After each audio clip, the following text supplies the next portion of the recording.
que es lo que un poco también queréis hacer. Bueno, buenas tardes, buena tarde, arratsaldeón, buenas tardes. Vamos a dar comienzo a esta sesión paralela de la tarde sobre horizontes y precariedad o precariedades en el mercado laboral.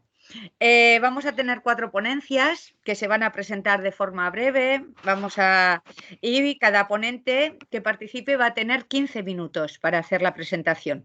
Vamos a intentar ajustarnos a esos 15 minutos, es decir, tenemos 5 más de lo previsto, ya que en vez de 5 comunicaciones vamos a tener 4 y, por lo tanto, vais a tener 15 minutos, se van a hacer las 4 presentaciones de forma continuada y al final, cuando terminéis, empezaremos el debate. Entonces, se podrá preguntar o comentar temas relativos a cada una de las ponencias o a los 4 ponentes. Como lo vea las personas que están participando en esta sesión. Entonces, sin más dilación, le voy a dar la palabra a Josep Banyols, Raúl Llorente y Amat Sánchez. ¿Vas a hablar tú, Josep? Sí, vale. Sí, yo. Vale, muy bien, Josep. Entonces, empezamos con Josep Banyols, que nos va a presentar la ponencia que han preparado sobre la precariedad laboral que enfrenta la juventud en España post-crisis. Cuando quieras, Josep. Hola, ¿qué tal? Voy a intentar cargar la presentación. Creo que sabré. A ver. Sí, en principio, si le das a subirla, ¿Está? hasta ahora funcionó muy bien. ¿La veis perfectamente? La vemos bien. Muy bien, pues entonces ya vamos allá. Bien, el trabajo, la comunicación deriva de un trabajo más extenso que hemos realizado y hace tiempo que lo llevamos a cabo. Os comentaré luego un poco la historia. Y bueno, son análisis estadísticos que hacemos sobre una encuesta, la encuesta que realiza Listas sobre riesgos psicosociales, y hemos analizado varias olas, varias encuestas durante bastante periodo de tiempo y bueno, el resultado que se presenta aquí son los datos de la última que se ha llevado a cabo y que nosotros hemos trabajado con ella y un poco nos hemos centrado en el ámbito y el análisis de la situación de los jóvenes y la precariedad laboral que de alguna forma pues, padecen los jóvenes en la actualidad en España. De alguna manera, lo que nos permite la encuesta y lo que hemos analizado es explicar algunas dimensiones de la precariedad, causas, motivos y aspectos, dimensiones que está presenta, centrada, como digo, en el colectivo de España. Y, bueno, pues de alguna forma corroborar algunas de las cosas que aparecen también con otras fuentes de información. Digamos que el tema de las condiciones de empleo es algo bastante estudiado y que en este caso con la metodología que utilizamos y la fuente que utilizamos pues nos permite completar, por decirlo de alguna forma, una imagen que aparece por otros lados con otras fuentes y con otros datos estadísticos, ¿no? Digamos que este es un poco el objetivo, presentar estos datos y mostrar un poco la situación con esta fuente, ¿no? Como he dicho antes, es una explotación de la encuesta de riesgos psicosociales. Esta encuesta tiene una batería muy amplia de preguntas que están relacionadas con las condiciones de empleo, salud laboral, y tiene todo un conjunto de preguntas que permite analizar con bastante detalle dimensiones de las prácticas de gestión empresarial. De alguna forma, se analizan bastantes cuestiones médicas, ¿no? de salud, como digo, pero también cuestiones relacionadas con las condiciones de empleo, ambiente en el puesto de trabajo, relaciones, contratos y muchas otras variables que nos permiten aproximarnos más a lo que es la dinámica de gestión, estrictamente gestión empresarial, ¿no? Un poco. Hay otras fuentes que utilizan, o que algunos de los datos que vamos a presentar aquí también están en otras fuentes, por ejemplo, la contratación temporal. La EPA, evidentemente, aborda esta información, pero bueno, la ventaja que tiene para nosotros esta fuente es que combina diferentes aspectos, dimensiones de la precariedad en una única encuesta. Por lo tanto, podemos cruzar los datos y manejarlos, digamos, interpretarlos, ¿no? Con mucha más potencia, por decirlo de alguna forma, que lo que permiten análisis parciales a partir de EPA o encuesta de estructura salarial o tiempo de trabajo u otras fuentes, ¿no? A ver, ahora el cambio. Vale, ya ha cambiado. Bien, el poco planteamiento que tenemos, ¿no? Y la perspectiva analítica que introducimos en el documento y que podéis leer con mucha más calma. Yo simplemente voy a presentar las cuestiones más centrales, más básicas. Pero, digamos, un poco la presentación que nosotros hacemos y el análisis que consideramos es que, metodológicamente hablando, por decirlo de alguna forma, nosotros partimos de un enfoque de segmentación laboral. Es decir, normalmente el análisis habitual, ¿no? Y el que estamos posiblemente más acostumbrados en economía, cualquier facultad de economía, en el dominio ortodoxo que hay, pues es que los problemas laborales se explican principalmente por un problema de regulación. Digamos que el discurso sobre el contrato único, los costes de despido, la protección laboral en términos de costes de despido, los costes salariales excesivos. Y esta serie de argumentos se utilizan habitualmente para explicar, por ejemplo, por qué hay desempleo, ¿no? Y este es un argumento que, como digo, pues recientemente tanto Banco de España, Universidad, FEDEA y organismos de este tipo pues, reiteradamente plantean. De alguna forma, digamos, el argumento descansa en última instancia en el modelo de insiders-outsiders, el de Lindbergh y Snower, que plantearon en su momento hace muchos años, y este modelo que deriva, como digo, de esta supuesta rigidez del mercado de trabajo, ha ido derivando primero hacia un planteamiento de la rigidez explicada única y exclusivamente por las condiciones contractuales, por las modalidades de contrato y los costes de despido, sin entrar en aspectos productivos y en ninguna dimensión de este tipo, y simultáneamente, de alguna forma, también se ha ido expandiendo la explicación de fenómenos laborales, de problemas laborales, no solamente al desempleo utilizando este modelo, sino también, por ejemplo, a la discriminación o a la diferenciación de las condiciones de empleo dentro del mercado de trabajo. Vemos que hay toda una literatura creciente, además, más en el ámbito anglosajón. Aquí también ha llegado, digamos, este planteamiento, aunque yo creo que no ha adquirido tanta potencia explicativa o no tanta presencia como en otros países más anglosajones, pero del ámbito anglosajón, perdón. Pero bueno, un poco la explicación deriva en que es precisamente esta mano de obra estable y protegida la que expulsa a la población juvenil, la que expulsa a las mujeres del mercado de trabajo, la que proyecta a estos colectivos marginales, por decirlo de una manera, o con una inserción más débil dentro del ámbito laboral, hacia puestos de trabajo malos, ¿no? Claro, a partir de aquí automáticamente lo que se deriva es que la solución es romper las barreras, ¿no? Romper la protección al empleo, incrementar la competencia entre personas dentro del mercado laboral, porque así se supone que todo esto desaparecerá, ¿no? Lo cual es una falacia desde nuestro punto de vista y tampoco hace falta ir muy lejos para entender que esto no tiene sentido, ¿no? De alguna forma, en cuanto lo apliquemos políticamente. Claro, el enfoque que nosotros partimos para explicar las condiciones diferenciadas de empleo y la precariedad laboral, pues es, como he dicho antes, basado en la teoría de la segmentación, basado en una manera de interpretar el funcionamiento del mercado de trabajo completamente diferente a este modelo competitivo que plantea el análisis convencional y explicar también estas condiciones de empleo con otros parámetros, ¿no? Con otros elementos. Desde nuestro punto de vista, el origen de este problema laboral es básicamente las malas condiciones de empleo en determinados colectivos, es principalmente un problema que se origina en la segmentación laboral. Y la segmentación tiene su origen en la demanda de trabajo y principalmente las prácticas empresariales de gestión empresarial. Las empresas, esto es una literatura abundante al respecto, que bueno, podéis encontrar alguna referencia en el texto, en la comunicación. Las empresas generan características específicas de puestos de trabajo, por ejemplo, salarios, duración del contrato, duración del tiempo de trabajo, las condiciones de empleo y otras variables que son coherentes con su modelo de gestión en la medida en que les permite este diseño de puestos de trabajo con determinadas características en cuanto a calidad y características, como digo, del empleo, les permite resolver problemas de gestión como pueden ser pues, la flexibilidad productiva, el control sobre el puesto de trabajo, el conflicto salarial o la disponibilidad de mano de obra. Es un poco el planteamiento, como digo, tradicional, no tan no necesariamente tradicional, pero sí el enfoque de la segmentación basado en que la segmentación tiene su origen en este ámbito de la demanda de trabajo en el ámbito y bueno, pues esta creación diferenciada de puestos de trabajo con características diferentes. Encontramos que no todos los colectivos ocupan con la misma homogeneidad estadística, por decirlo de alguna forma, los puestos que hay disponibles, sino que encontramos que algunos colectivos se concentran más en unos puestos que en otros, ¿no? Y de alguna manera lo que se plantea en estos enfoques es que las empresas prefieren a determinados colectivos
Josep, creo que hemos tenido un problema de audio que igual Beatriz nos está resolviendo. Sí, algo pasó, pensé que era mi conexión, pero debió de ser la de él. Eso, yo también he ido a asegurar que mi conexión estaba bien y cuando he vuelto he visto mensajes de que lo ha perdido Raúl. A ver si se conecta. Hola. ¿Se oye ahora? Ya está, sí, ahora sí. Vale. Vuelvo a compartir. Te hemos perdido un poquito. Vale, me engancho rápidamente a esto y corto y paso ya enseguida. Bueno, Vale, yo creo que estabas en el último punto de la gestión empresarial cuando ya se ha ido. Vale, perfecto. Entonces, bueno, estaba señalando esto, ¿no? Que en definitiva tenemos que las empresas crean puestos de trabajo con características diferentes y determinados colectivos se adaptan mejor, entre comillas, lo de que se adaptan mejor a estos puestos diferenciales, ¿no? Y en este sentido, por lo tanto, explicamos o podemos explicar por qué determinados colectivos concretos tienen peores condiciones de empleo que otros, ¿no? Y en ese sentido, la respuesta no estaría en conductas individuales ni en elementos de contrato, tipos de contrato, costes de despido, sino, como digo, en estas prácticas de gestión empresarial. Entonces, en lo que hemos analizado, las prácticas de gestión empresarial tienen diferentes dimensiones. Nosotros nos hemos centrado en 4. Pues hay más, que en el texto hay alguna referencia un poco más, pero como he dicho antes, voy a hablar solamente de lo más central. Básicamente en 4, ¿no? Contratación, gestión de tiempo de trabajo, control sobre la fuerza de trabajo y política salarial. Y bueno, la encuesta ya he dicho los aspectos básicos, la encuesta de riesgos psicosociales, la muestra es de 1.807 personas, realizan la vivienda y bueno, el tramo de edad que hemos considerado son 16-25, 26-30, 31-35 y como digo aquí pues voy a comentar solamente algunos aspectos de la población más joven, ¿no? Y yendo rápidamente ya, para no consumir tiempo, a estas 4 dimensiones y los rasgos, los elementos más destacados, ¿no? Bien, la primera es la cuestión que he planteado, la política de contratación. Con los datos de la encuesta, una cosa que también aparece planteada y que vemos en otras fuentes, como en este caso sí, fácilmente con la encuesta de población activa, pero bueno, tenemos mayor incidencia de formas contractuales precarias en el segmento de población joven. En este caso, los datos que tenéis aquí ahora mismo en la presentación, podéis ver que lo que son contratos temporales, un momento, sí, todo se aprende prácticamente. Los contratos temporales en la población más joven son el 54%, sin contrato un 8% y funcionarios interinos, que también en el análisis que tenéis en el documento lo hemos considerado como empleo de carácter eventual, pues es 1,7%. Bueno, en las medias para el conjunto de la población ocupada pues están mucho más por debajo de estos valores para los tramos de edad que no son de 16-25, entonces evidentemente hay una mayor concentración de estas formas precarias en este colectivo más joven. También un hecho que aparece destacado es que el sector público, la contratación temporal se ha extendido bastante en los últimos años, pero sobre todo y en mayor medida en población joven y además cada vez más los contratos temporales en el sector público son más largos. Esto es una cosa que ya hace tiempo que aparecía también con datos EPA, que el incremento de temporalidad en gran parte en los últimos años en la economía española está muy vinculado a la evolución del sector público. En el caso de la pandemia, ahora mismo todo el personal sanitario que se está contratando responde a estas modalidades contractuales, ¿no?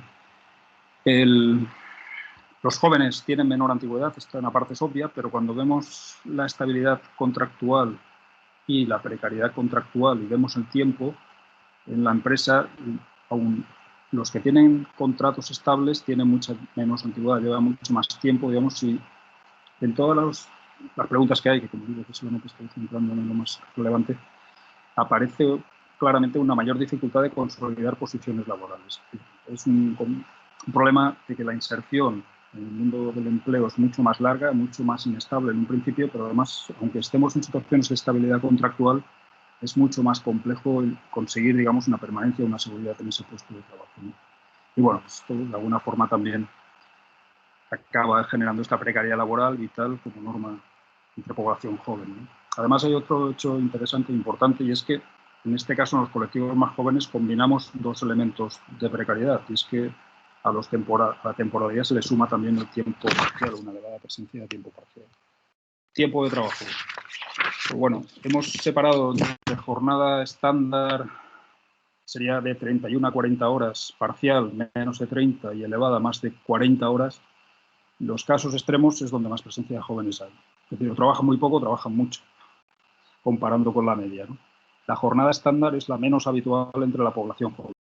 Vemos que, de alguna forma, los horarios extremos, digamos, se han incrementado en los últimos años, o trabajar mucho o trabajar poco, o muchas horas extra, pocas horas y más tiempo parcial, sobre todo el periodo de crisis de 2008 en adelante, pero este problema, digamos, es más insistente o más presente en la población joven. También está la cuestión de horarios sociales o antisociales, ¿no? El trabajo en horario social o antisocial.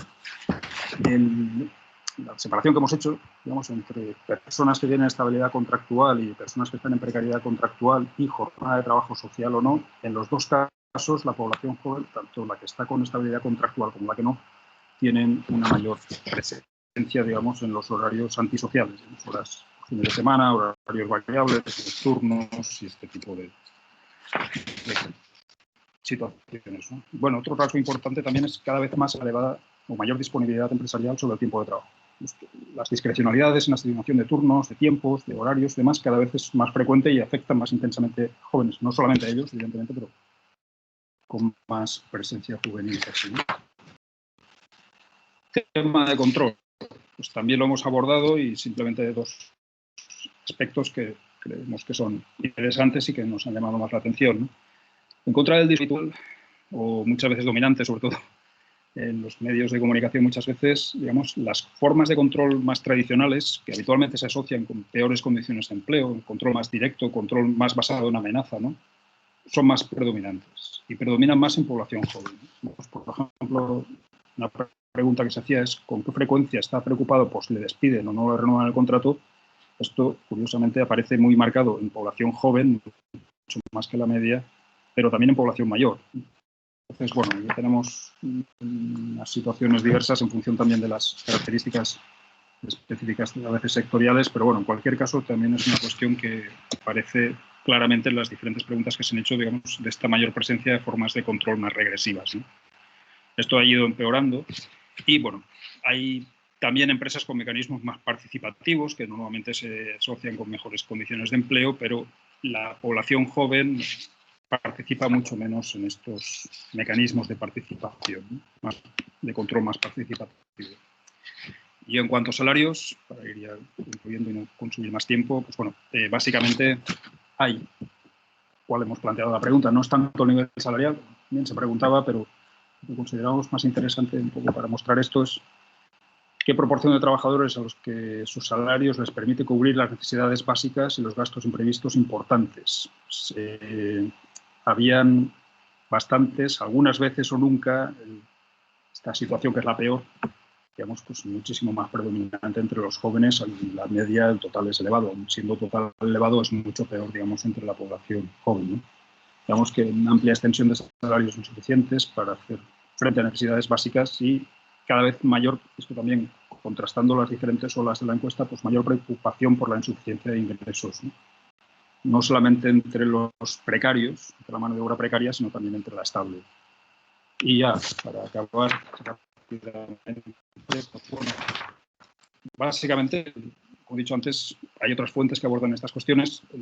Nosotros aquí hemos podido hacer un poco más, con más detalle, profundizar en diferentes dimensiones de gestión empresarial, pero claramente aparece una mayor precarización, sobre todo en el colectivo joven. De alguna forma, digamos, hay una nueva norma social de empleo, ¿no? Mucho más precaria, no ya solamente en un sentido temporal. Hay una parte interesante que es analizar qué ocurre con los que son permanentes, ¿no? Con los que no tienen contratos temporales. Y en estos también vemos que empeoran las condiciones salariales, más dificultades de llegar a final de mes, más discrecionalidad de gestión empresarial, de tiempos, de horarios y demás, de que hay una norma social más precaria, no solamente, como digo, en esa dimensión temporal. Básicamente, para nosotros es bastante claro que, digamos, esta situación de precariedad se explica principalmente por las formas de gestión empresarial, las decisiones de gestión empresarial, y, bueno, pues una mayor vulnerabilidad, ¿no? Y una clara regresión de las condiciones de empleo también aparecen estos datos, no solamente de jóvenes, pero sí mucho más marcado de los jóvenes, que, bueno, al final lleva pues, también a una mayor precariedad vital en general, ¿no? Es un problema social mucho más allá del mercado de trabajo. Y ya está. Muchas gracias, pero no me lo he pasado mucho, por problemas técnicos.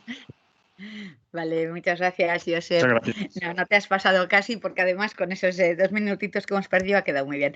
Y así te hemos dado un poquito de tiempo, porque lo de los datos siempre exige, ¿verdad?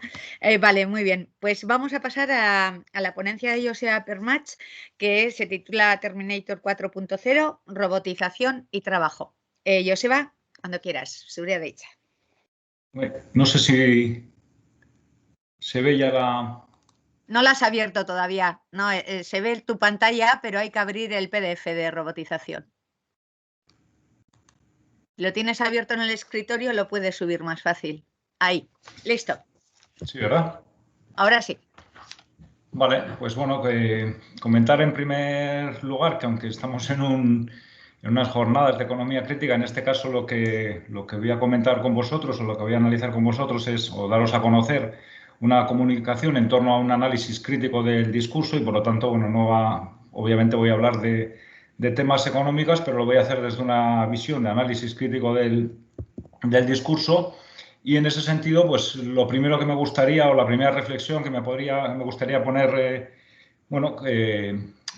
con vosotros, que me gustaría compartir con vosotros, es precisamente una reflexión que ya en el año 2010 hacía Norman Fairclough de la Universidad de Lancaster, que es especialista en análisis crítico del discurso y especialmente en análisis del discurso neoliberal, y que decía que pues el lenguaje es parte importante del nuevo orden, ¿no? Y que, en cierta manera, pues imponer este nuevo orden le comportaba, para el neoliberalismo suponía algo absolutamente necesario, la imposición de nuevas representaciones del mundo y nuevos discursos, ¿no? Y creo que en ese sentido, pues en la medida en que esta última década y en estos momentos, cada vez que intentamos representar de una manera o de otra, o se nos intenta representar de una manera o de otra el futuro, cada vez que hacemos un ejercicio en ese sentido y también desde un punto de vista económico, como hablamos de robotización, automatización y digitalización, pues yo creo que es muy interesante analizar este tema, ¿no? Y lo que yo he realizado en esta pequeña comunicación es analizar cuáles han sido, tanto desde la academia como de otro tipo de organismos, cuáles han sido los análisis o estudios que se han realizado respecto a cómo se puede relacionar el tema de la robotización y automatización con el tema del empleo, del trabajo, y luego comentaré por qué hablo de empleo y de trabajo. Y sobre todo, lo que me gustaría analizar no es tanto cuál es el discurso que se ha utilizado en esos trabajos, que a fin de cuentas en muchos casos son trabajos económicos, incluso en algunos casos llevados a números, sino cómo han sido retratados en los medios de comunicación, cómo se ha construido un marco hegemónico en torno a este tema y las consecuencias sociales y económicas que puede tener ese tema, ¿no? Y por lo tanto, el objetivo, por decir una manera, del trabajo es ver qué tipo de efectos han tenido desde un punto de vista de la creación de la opinión pública y de un marco hegemónico estos estudios o estos análisis, ¿no? Hago mención al principio de los análisis, de lo que puede ser, por decirlo de una manera, dentro de la academia, el artículo científico por referencia, que es el de Frey y Osborne, del año 2013, donde, por decirlo de una manera, obviamente este no es un tema nuevo que nos podía llevar incluso siglos atrás, ¿no? El tema de si los robots y las máquinas pueden hacer desaparecer el trabajo, pero por decirlo de una manera, ya entrados en el siglo XXI y con la aceleración que se está produciendo en la economía y en el conjunto de la sociedad con respecto a la robotización y la digitalización, pues podemos decir que este artículo es el que abre, por decirlo de una manera, el melón y el debate también en la academia, y es en estos momentos el artículo científico que sobre el tema pues más menciones o más citas tiene en estos momentos, ¿no?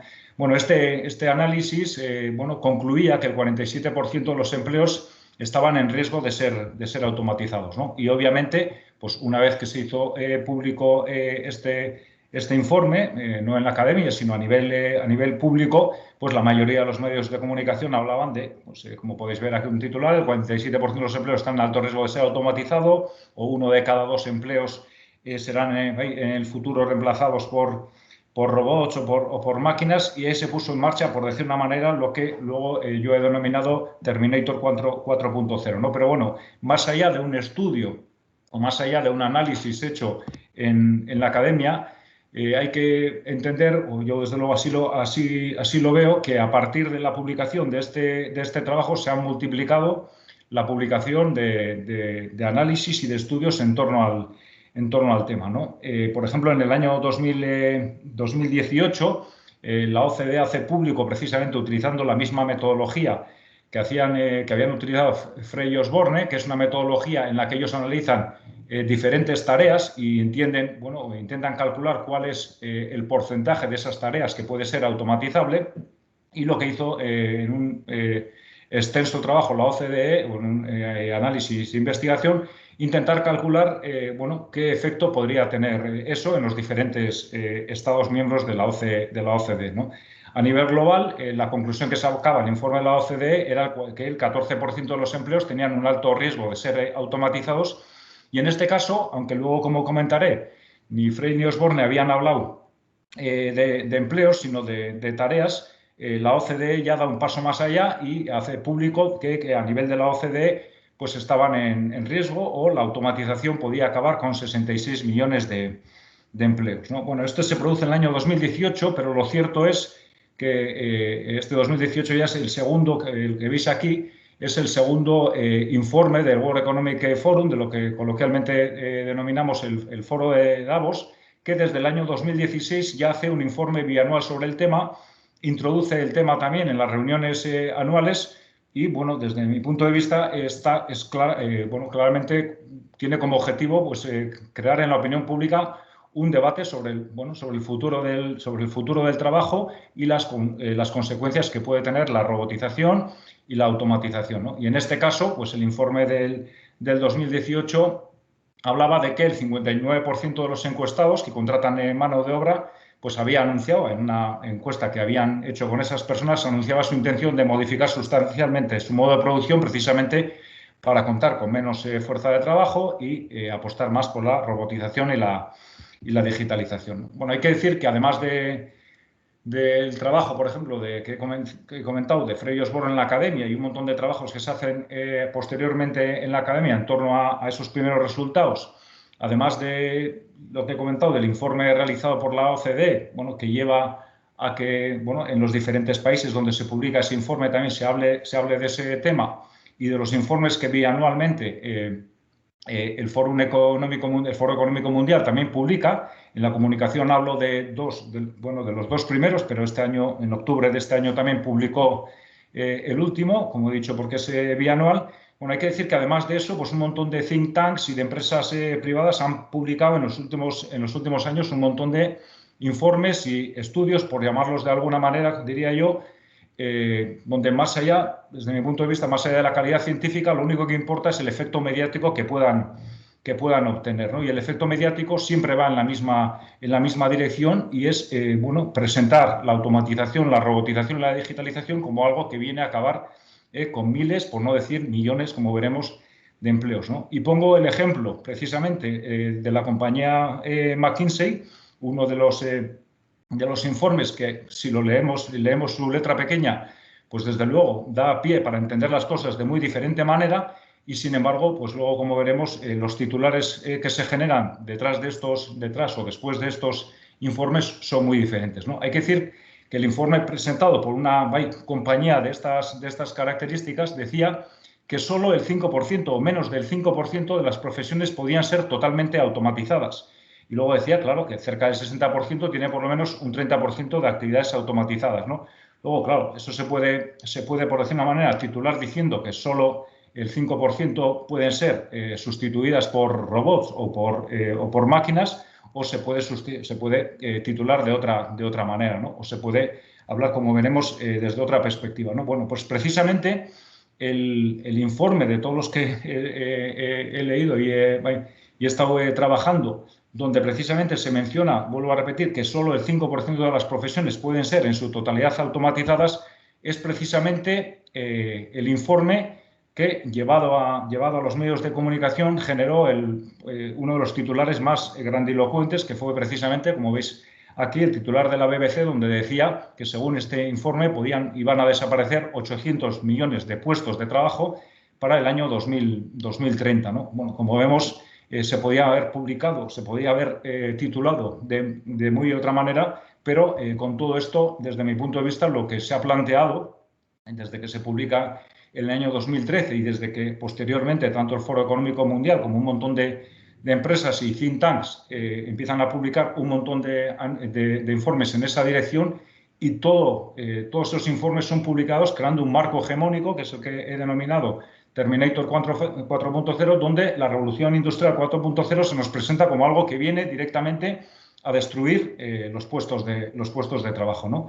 Y hay algunos que empezaron hablando de que acabaría con 20 millones, como podéis observar. Luego el Foro Económico Mundial lo llevó en la OCDE a 66 millones. El Foro Económico Mundial dijo que 75, iban a desaparecer 75. Luego, como habéis visto también, McKinsey hablaba ya de 800 millones de personas en 2030, y hay quien ha titulado ya también 1.600 millones, ¿no? Da igual qué tipo de informe, qué tipo de metodología, qué tipo de estudios se realizan. En el fondo parece que lo único que importa es reforzar ese marco que relaciona negativamente el empleo y la robotización, ¿no? Y como decía, esto es lo que he denominado yo el marco 4.0, ¿no? Un marco que lo que viene a decirnos es que la robotización, por una parte, destruye empleo, y en segundo lugar, que disminuye los salarios, ¿no? En la medida de que, si los robots y las máquinas y la digitalización puede sustituir nuestro trabajo manual, pues la fuerza de trabajo pierde importancia, y por lo tanto, en ese sentido, los salarios tienen que disminuir, ¿no? Bueno, hay que decir que desde un punto de vista del análisis crítico y desde un punto de vista del análisis del discurso, pues un frame o un marco, ¿no? Es una forma de mirar los hechos, y en ese sentido es una forma de organizar también, ¿no?, los elementos. En este caso, el empleo y la robotización o la digitalización, ¿no? Pero hay que entender también que es una forma de condicionar también la acción. Según cómo vemos la realidad, también actuamos frente a esa realidad de una manera o de otra, ¿no? Y yo creo que es importante que los economistas y las economistas reflexionemos sobre este tema, porque introducir este marco dentro de nuestra forma de actuar, de nuestra forma de pensar y de nuestra forma de comunicarnos, supone que ese marco se ha convertido en hegemónico, y que por lo tanto en la actualidad, pues como podéis observar con algunas encuestas que se han hecho, ya el 64% de los trabajadores cree que la robótica definitivamente destruirá empleos, ¿no? Y yo creo que desde luego este marco se tiene que poner en cuestión, y yo creo que hay razones para ponerlo en cuestión, y eso es lo que voy a comentar en esta segunda parte de la comunicación, ¿no? En primer lugar, me gustaría rápidamente decir que incluso dentro del propio marco, por decirlo de una manera, que relaciona empleo y robotización, en los parámetros, por decirlo de una manera, clásicos en los que se está investigando este tema, hay muchas cosas para ponerlo en cuestión, ¿no? Y además yo creo que se podría plantear, las nuevas representaciones del mundo y del futuro de la economía en otros parámetros, como comentaré. Pero dentro de este propio marco, hay que decir que Frey y Osborne hablaban de tareas, no hablaban de empleos, y por lo tanto hay que entender que estamos hablando de que hay determinadas tareas, pero no los empleos enteros, sino dentro de los empleos hay unas tareas que pueden ser digitalizadas, pueden ser automatizadas, pero otras no. En segundo lugar, hay que decir que los propios autores, Frey y Osborne, no habían puesto fecha a sus predicciones, y que además hablaban de otros factores, de cuellos de botella tecnológicos, sueldos, decisiones políticas que podían condicionarlo. Es tal así que el pasado año, cuando Frey presenta su último libro, públicamente pidió que se tuvieran en cuenta las propias limitaciones que ellos habían mencionado, y que no se sacaran falsas conclusiones del trabajo que ellos habían realizado, ¿no?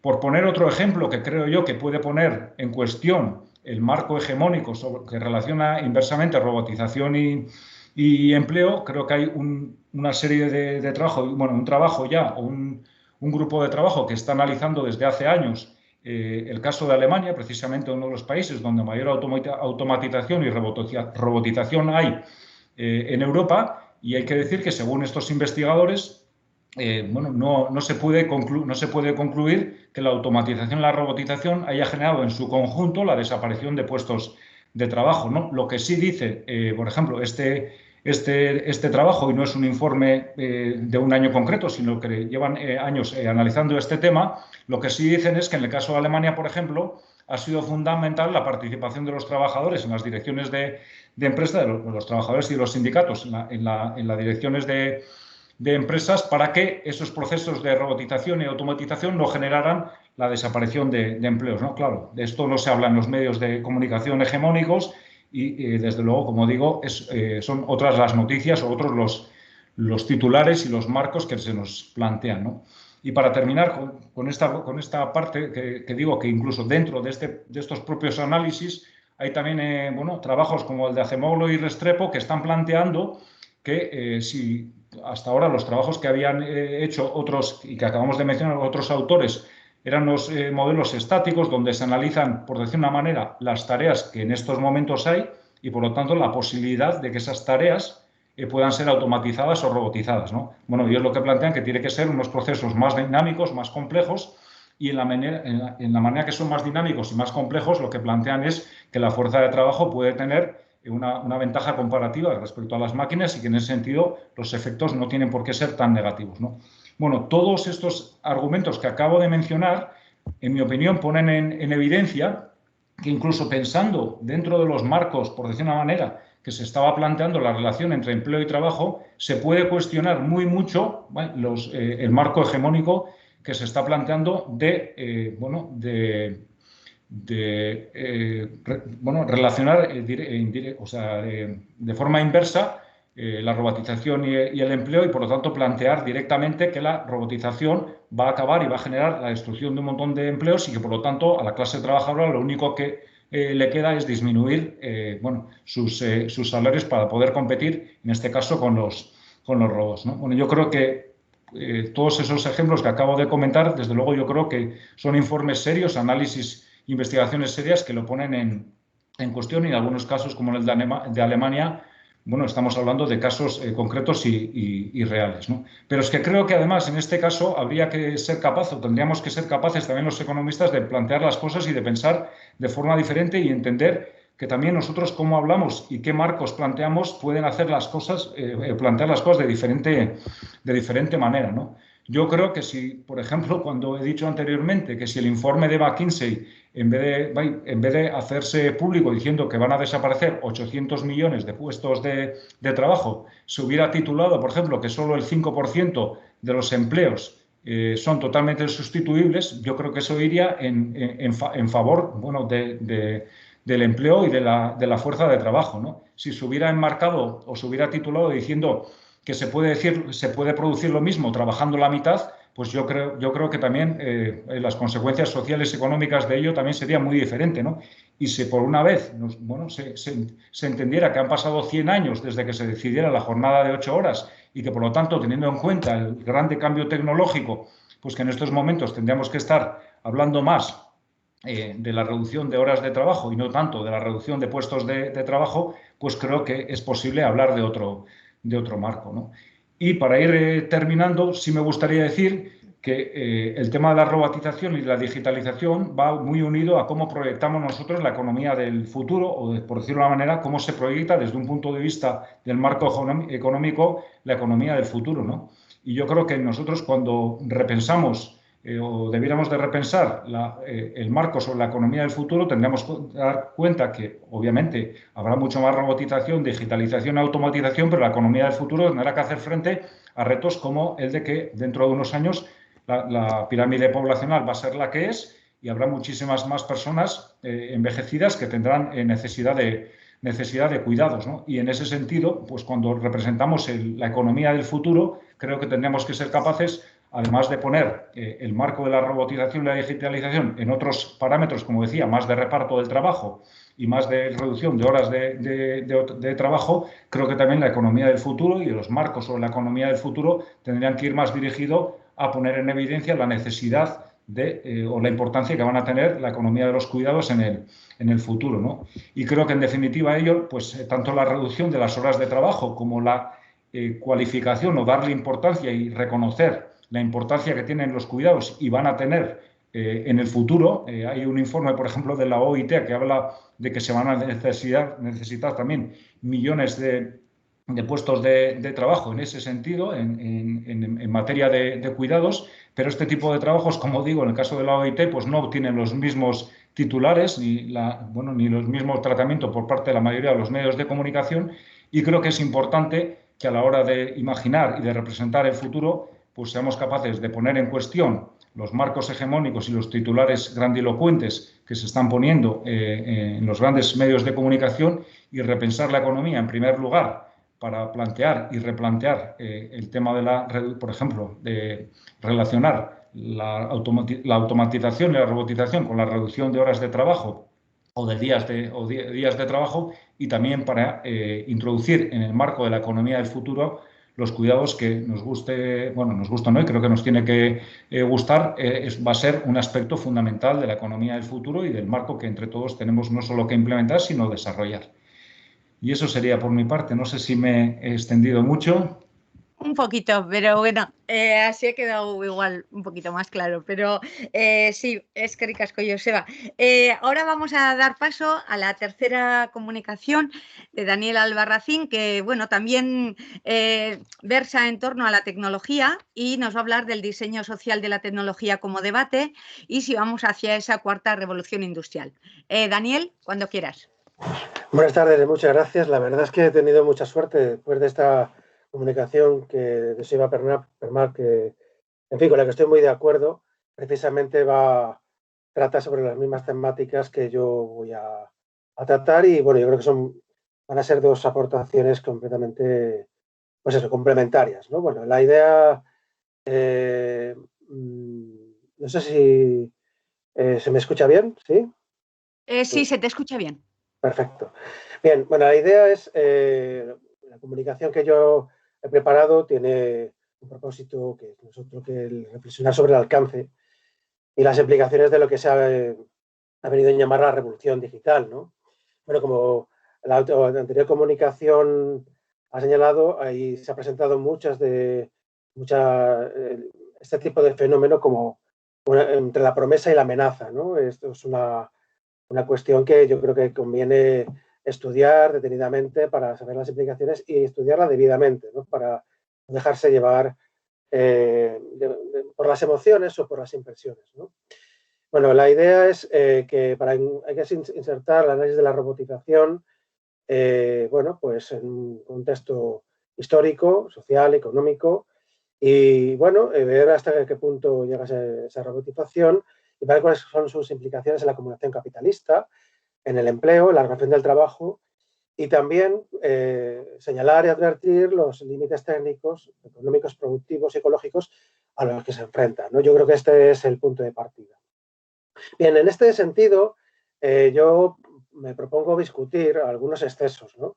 Que conducen a una parte de las corrientes intelectuales y de la sociedad actual a operar pues, en fin, desde el miedo o la ingenuidad, ¿no? Respecto al fenómeno tecnológico. Bien, algunas de estas corrientes o líneas de reflexión o de discurso son formas de aproximación que se divorcian, como decía, de una perspectiva realista y medida, ¿no? Y bueno, a veces se dejan llevar pues eso, por el pánico, ¿no? O por las falsas ilusiones, ¿no? Y yo creo que el análisis científico tiene que hacer otra tarea, ¿no? Bueno, y voy a poner un ejemplo práctico de estas cuestiones que yo creo que está en la actualidad en la agenda política, que es, tampoco voy a detener mucho en ello, pero creo que es importante señalarlo, es efectivamente la aplicación de los fondos europeos de recuperación. Están siendo uno de los reclamos, bueno, uno de sus reclamos es la promoción de la economía digital, ¿no? Pero pocos se han detenido en saber en qué consiste esa economía digital y a veces tampoco lo hacen en relación a quién la maneja, ¿no? Y esta cuestión no es baladí, dado que bueno, los fondos públicos van a ser manejados por compañías privadas en buena parte, a través de los llamados PERTES o la colaboración público-privada u otras fórmulas de financiación pública para la promoción de la iniciativa privada, ¿no? Y a su vez tampoco se suele entrar en la cuestión del diseño de las bases energéticas y materiales que compromete esta economía digital o la orientación aplicada de las tecnologías que se va a impulsar. Bien, yo creo que hay mucho de propaganda, ¿no? La revolución digital, bueno, pues los autores que han popularizado el término, Klaus Schwab, hablan de, bueno, de cuarta revolución industrial y, bueno, se refiere a un conjunto de aplicaciones de tecnologías disruptivas ligadas a la conectividad, al Big Data, a la inteligencia artificial, los algoritmos, la información en la nube, fábricas y edificios inteligentes, el Internet de las cosas, los drones, la robotización, los sistemas ciberfísicos o la nanotecnología, ¿no? Bien, está claro que nos puede asombrar las múltiples aplicaciones que nos están presentando y anunciando, ¿no? Sin duda, bien, está claro que han causado no pocas transformaciones y muy llamativas. Lo que toca debatir es en qué forma, en qué ámbitos, con qué alcance y hasta qué punto está modificando la economía, el trabajo, la producción, el empleo y nuestro entorno ecológico. Y bueno, este diagnóstico es previo para saber qué se puede hacer. Bien, voy a empezar por una conclusión, por una cuestión comunicativa de claridad, ¿no? Creo que los cambios producidos refieren más bien a innovaciones dentro del desarrollo de la tercera revolución científico-tecnológica ya inaugurada después de la Segunda Guerra Mundial. No parecen alcanzarse, desde mi punto de vista, resultados suficientes para conferirle un estatus de revolución industrial, al menos por el momento, ¿no? Yo creo que... Y para eso es importante o conviene hacer un primer balance por lo menos de resultados, ¿no? Bueno, yo creo que se han modificado radicalmente las formas de organización del trabajo, eso es cierto, ¿no? Se ha incluso alterado la composición interna de ramas y ocupaciones a lo largo de la cadena de valor global, eso también es un hecho cierto. Se han abarrotado múltiples procesos administrativos, se ha transformado, por otro lado, de una manera asombrosa cómo nos informamos y cómo nos comunicamos, ¿no? Y también se ha centralizado la información y la toma de decisiones, que es una forma de decir también que se ha centralizado el poder.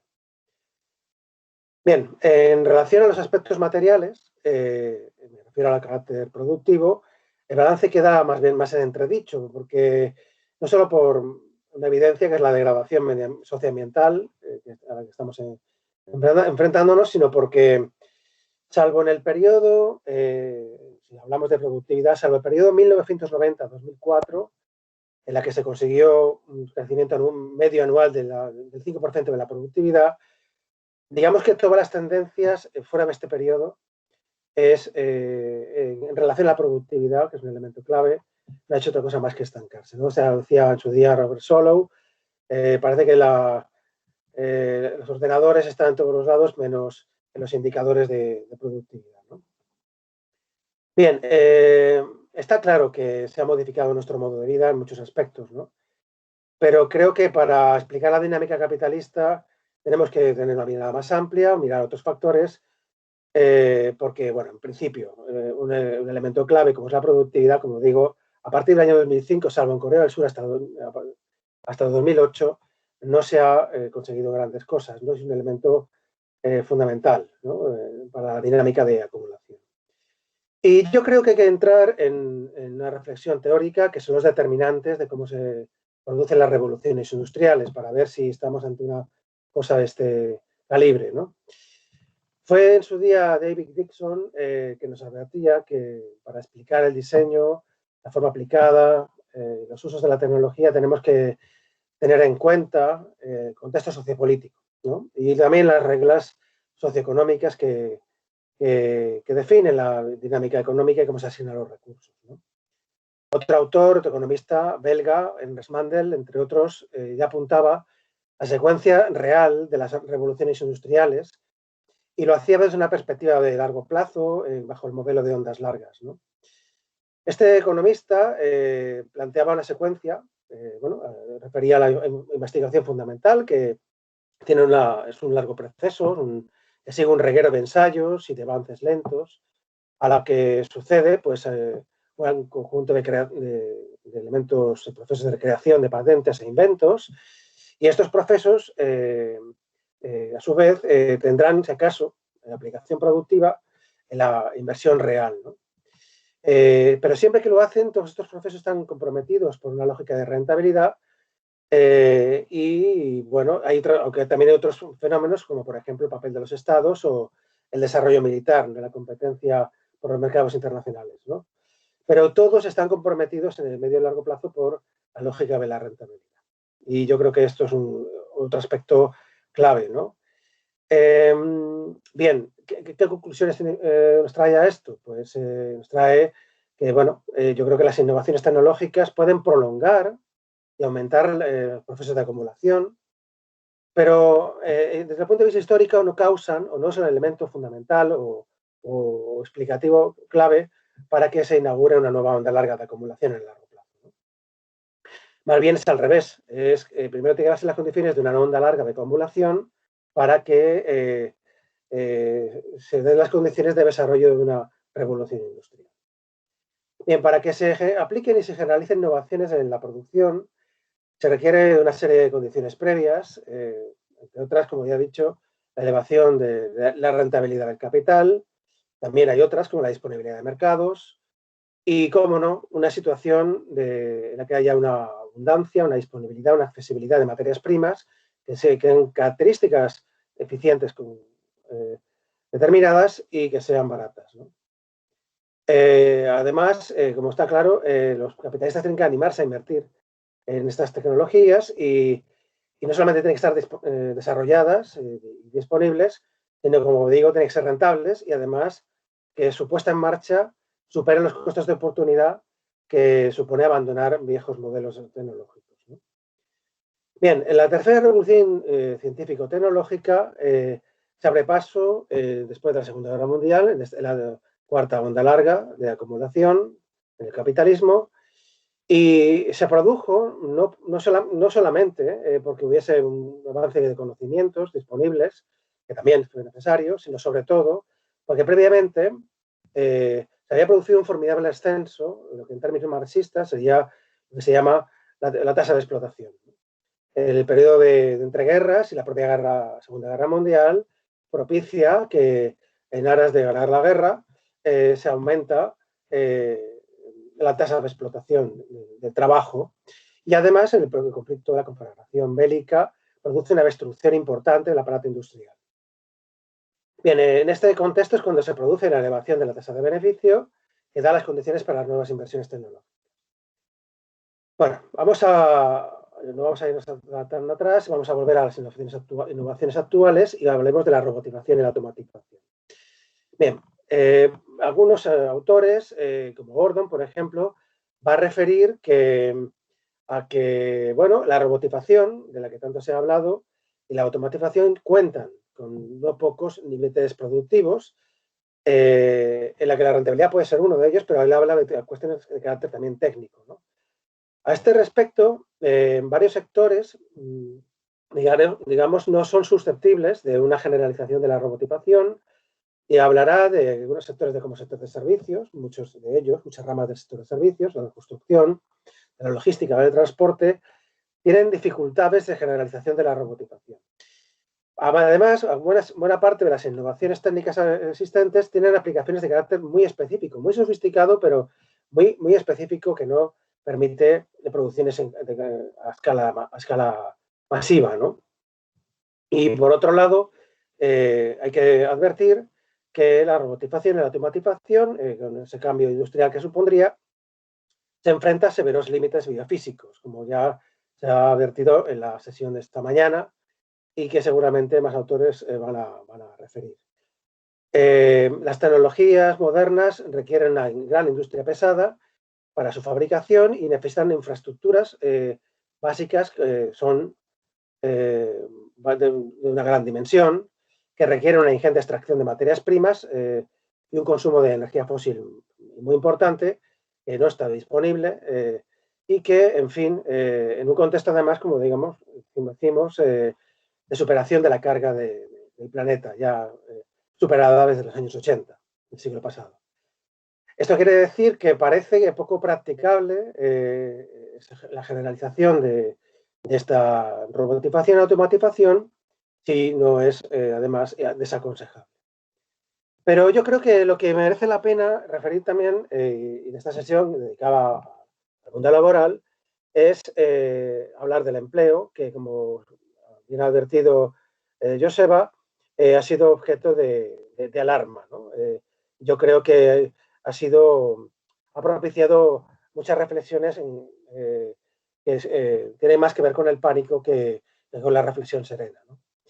Efectivamente, las investigaciones que se han indicado tienen un efecto anuncio, un efecto amenaza, que, bueno, tienen además un ángulo parcial a la hora de analizar la cuestión y que simplemente se fija en el aspecto de la posibilidad técnica de la sustitución de la mano de obra por robots, ¿no? Sin embargo, el fenómeno del desempleo y el fenómeno del empleo tenemos que ver a escala internacional, a escala mundial, ¿no? Efectivamente, hay bolsas de desempleo importantes en algunas regiones del mundo, que pierden trabajo. Hay fenómenos de relocalización importantes por la movilidad del capital en busca de rentabilidad, pero en balance a escala mundial, a día de hoy tenemos un total de 3.000 millones de personas trabajando en formas mayormente ligadas a fórmulas dependientes, directa o indirectamente relacionadas con la relación salarial en sus diferentes formatos, ¿no? Perdona, Daniel. Directas. Sí. Perdona, Daniel, llevas ya 15 minutos, a Joseba no le he dicho, pero con 2 minutos podrías ir terminando, luego en el debate podrás seguir interviniendo, pero para que le dé tiempo bien al siguiente compañero y nos dé tiempo a debatir un poco, si puedes, te agradezco. Voy a intentar, bien. Muy rápidamente y no, yo creo que sí. Bien, pues hay una confusión y desde el punto de vista teórico, voy a señalar el punto, se habla de la sustitución de mano de obra por robots, ¿no? Pero si os fijáis, esto que habla de un concepto que se llama composición orgánica del capital, la historia del capitalismo ha hecho perfectamente compatible la elevación de la composición orgánica del capital con la ampliación del trabajo. Porque la lógica productivista de acumulación de capital permite al mismo tiempo cambiar la relación entre los aspectos de capital y mano de obra, hacer compatible, por la lógica, como digo, de acumulación, aumentar el empleo en términos absolutos a escala global, ¿no? Por tanto, esto desautoriza la cuestión de que se vaya a perder trabajo. La centralidad del trabajo está más viva que nunca. Otra cuestión es su calidad. Otra cuestión es también cómo se ha alterado efectivamente el modelo de organización del trabajo, que ha sido sustancial y que habrá que dar cuenta de ello. Y, por qué no decirlo, también decir que en fin, no hay ninguna... que lo que hay que poner en cuestión no son los aspectos de carácter técnico, sino ver de qué soluciones de regulación, de democracia laboral y qué criterios de asignación económica son los que deben predominar, ¿no? Estos son aspectos de carácter sociopolítico que deben entrar en escena en el debate de manera fundamental, ¿no?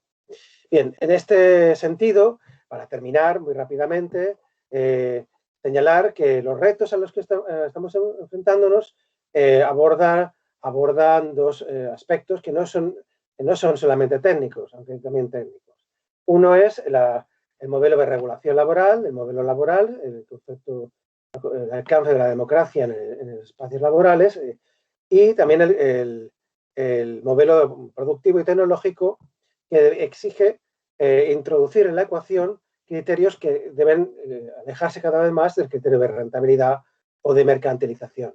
En este sentido, es importantísimo empezar a introducir en los modelos en la organización del trabajo una concepción de las tecnologías que introduzcan aspectos de cómo concebir una tecnología ligera, ecoeficiente, que se base en energías renovables, que con criterios de sistemas productivos que se fijen en producir solo lo necesario socialmente, y que a la vez sean ahorradores de materiales para, en fin, ligarse a esa transición energética necesaria para la pervivencia de las condiciones de habitabilidad del planeta. Bueno, lo voy a dejar aquí, hay muchos otros aspectos, pero yo creo que en el debate podemos seguir con todas estas discusiones. Muchas gracias. Muchísimas gracias, Daniel.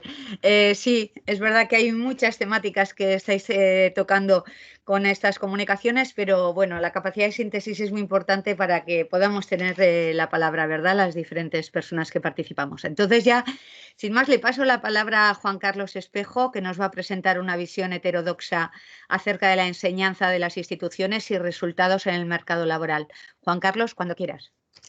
Buenas tardes, ¿me escucháis?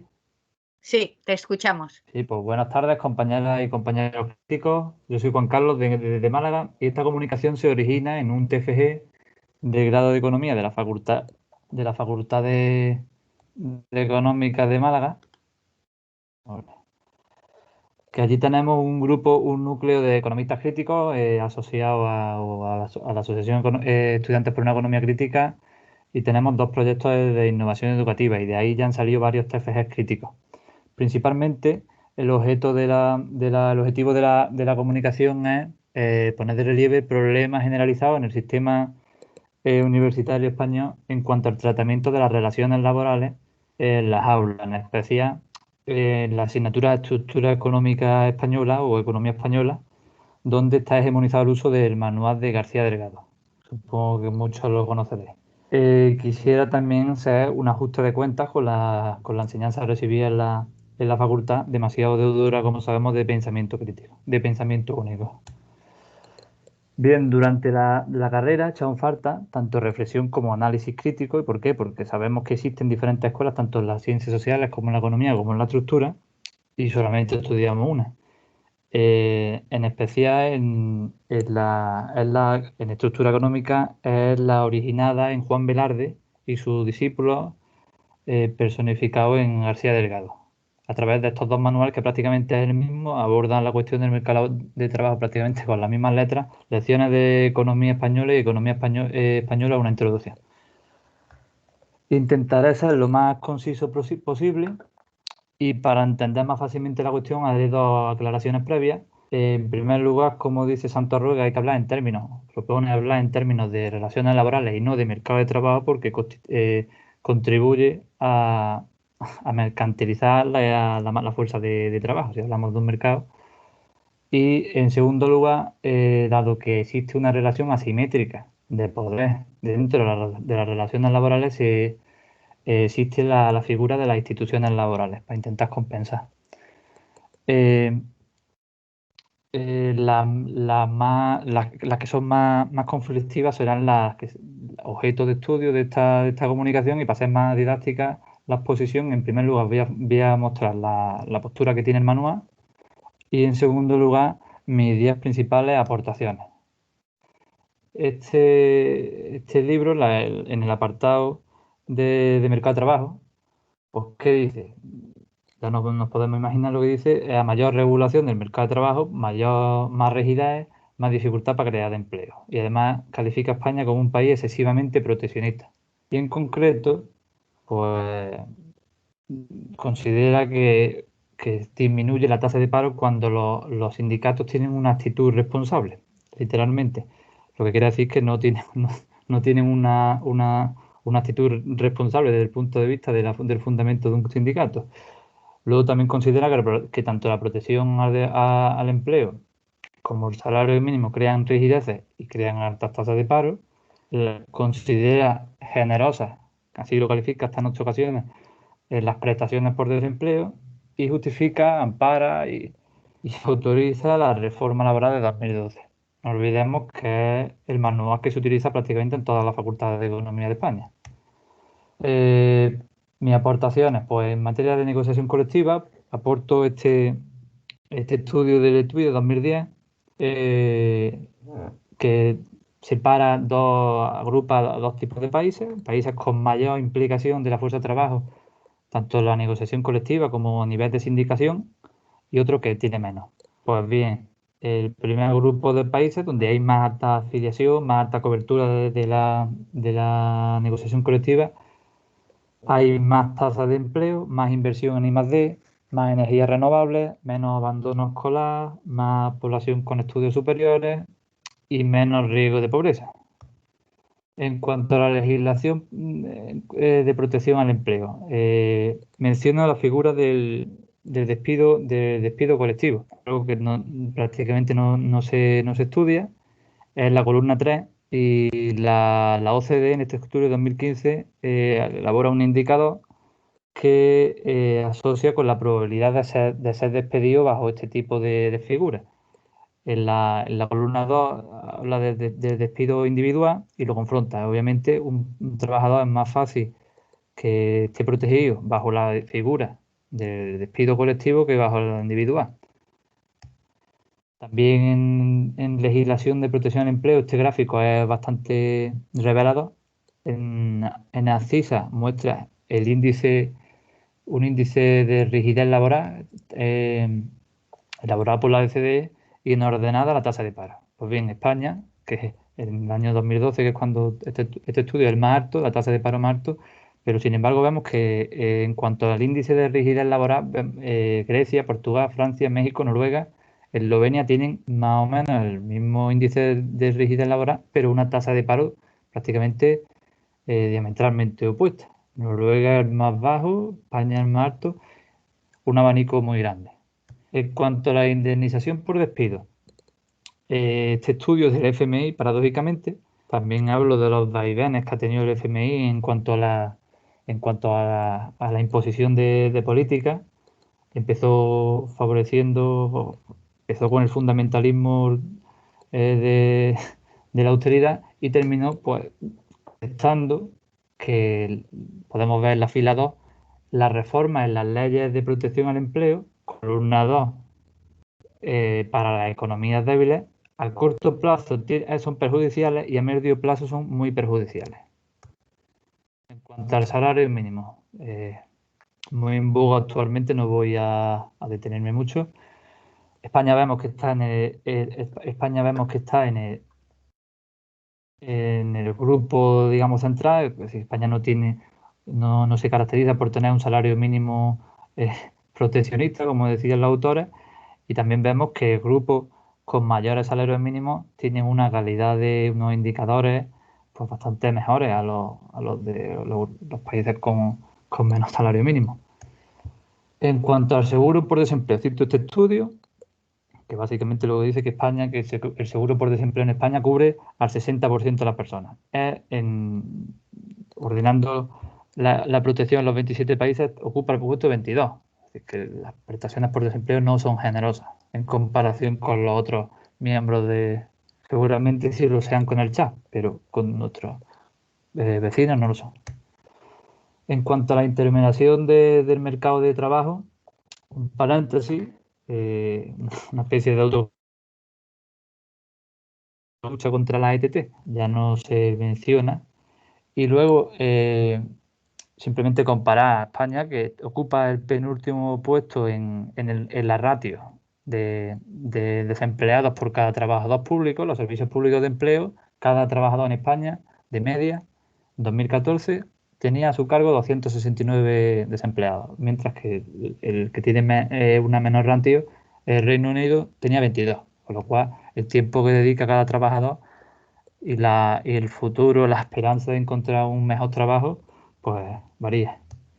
En cuanto a la magistratura de trabajo, esto básicamente lo menciono a través del manifiesto de los 55 catedráticos de Derecho del Trabajo de 2012, para pues, confrontar su posición al respecto de la reforma laboral, sobre todo en lo que respecta, pues lo que todos sabemos, al descuelgue, al contrato de apoyo de emprendedores, que es un despido libre, en fin, al abaratamiento del despido, por supuesto. Esta tabla nos sirve a modo de conclusión. Agrupa en tres grupos a los países. La primera columna básicamente son países anglosajones, la segunda países nórdicos y la tercera países centroeuropeos y mediterráneos. Pues bien, respecto a la protección del desempleo, tienen diferentes grados de protección. Respecto a las prestaciones por desempleo, diferentes. Políticas activas, también tienen diferentes. Cotizaciones, diferentes. Capacidad sindical, diferente. Pero si nos vamos a resultados del mercado de trabajo, es verdad que los nórdicos tienen menos tasa de paro, tienen muy poca diferencia con con la tasa de paro media en los anglosajones, pero si nos vamos a tasa de, bueno, en el empleo lo mismo, similar, si nos vamos a desigualdad, obviamente ahí cambia. Y por último, cuando se le pregunta a los empresarios, el INE lo hace anualmente, en el índice de confianza empresarial, ¿cuáles son sus mayores preocupaciones? Pues obviamente es la demanda de sus productos. Vemos que la demanda de sus productos es la principal preocupación para los empresarios. Y en el puesto 9, el coste del input, que es donde se sitúan los salarios. Pues bien, vemos que hay diferentes formas de organizar las relaciones laborales que arrojan un alto nivel de empleo. Entonces, si la elección de unas instituciones u otras no es una cuestión técnica, sino una cuestión meramente política e ideológica, entonces, ¿por qué no se nos dice al estudiantado que se trata de una cuestión ideológica? ¿Por qué no me contó todo esto mi profesor? Y ya a modo de conclusión, sí que lo hicieron, y de agradecimiento sí que lo hicieron otros profesores por mantener la llama y darnos una oportunidad de conocer a Manolo Martínez, no sé si alguno los conoceréis, a Manolo Martínez, Paco Fajardo, Vicente Granado y Marcos Castro. Pues muchas gracias. Muchas gracias, Juan Carlos, por la claridad en la exposición y por además atenerte al tiempo de una manera muy gustosa para que nos dé un poco de tiempo al debate. Muy bien, en todas las ponencias ha salido bastante el tema de la cuestión ideológica, ¿verdad? De los discursos, de las narrativas, de lo que nos cuentan, y en la primera también esas percepciones, ¿no? Esas preocupaciones muy vinculadas a esa precariedad, ¿no? Juvenil que nos hablaba Josep. Entonces ahora es el turno de las palabras, de las intervenciones, de las personas que hemos participado y en la que nos están rondando seguro que muchas cosas, porque se han dicho realmente temáticas muy, muy relevantes y que esta mañana también salían en el plenario, ¿no? Con esa idea de las claves de lo que nos cuentan, de la automatización, de la robotización y en el caso de Juan Carlos lo que nos comentaban un poco, ¿no? También la ortodoxia, cómo nos deforma la realidad y esto hace que sea más difícil también analizar las propuestas. Muy bien, tenemos ya una mano, o sea que Alejandro Castañeda, cuando quieras. Sí, ¿se me oye? Sí, se te oye bien, Alejandro. Vale, gracias. Bueno, gracias a los cuatro, muchas gracias, han estado muy bien las presentaciones. Y bueno, mi pregunta es, porque la ha comentado más en concreto para Josep, pero podría contestar cualquiera de los cuatro ponentes que quisieran. Y es respecto a si podría darnos una explicación más detallada o su opinión más detallada sobre las propuestas de contrato único. Y en este sentido, como ha mencionado, la visión que provienen de la visión insider-outsider, que está, digamos, sobre representada en el debate académico, justamente mañana también tengo una presentación sobre este tema. Y bueno, una opinión más detallada sobre las propuestas de contrato único y qué otras propuestas de política económica en contraposición a estas propuestas de contrato único que se pueden extraer de su análisis. Muy bien. Bueno, le vamos a dar la palabra también a Iago y a continuación ya damos un turno a los ponentes. Iago, cuando quieras. Gracias. Quería preguntar, me gustó mucho que Joseba Permach dijera la importancia de la cogestión en Alemania o la codeterminación en gestionar por parte de los trabajadores el impacto de la robotización y de los cambios. Quiero decir, bueno, me importa esto porque me distanció bastante de los economistas críticos que hubieran rechazado el incluir en la agenda la cuestión de la cogestión, ¿no? Por fortuna, Piketty nos acaba de decir y de dar importancia sobre esto, pero sigue siendo una cosa que en ninguna fuerza laboral en la Federación Ibérica le interesa. Entonces me gustaría si puede ampliar en lo posible la importancia de la cogestión no solamente en la cuestión laboral, ¿no? Pero aquí estamos hablando de la cuestión laboral, sino también en toda la estructura de la producción y en las políticas industriales y de I+D. Gracias. Perfecto, Iago. Muy bien, entonces le damos la palabra a Josep, después a Joseba y después a David y a Juan Carlos. Cuando quieras, Josep. Sí, se oye bien, ¿no?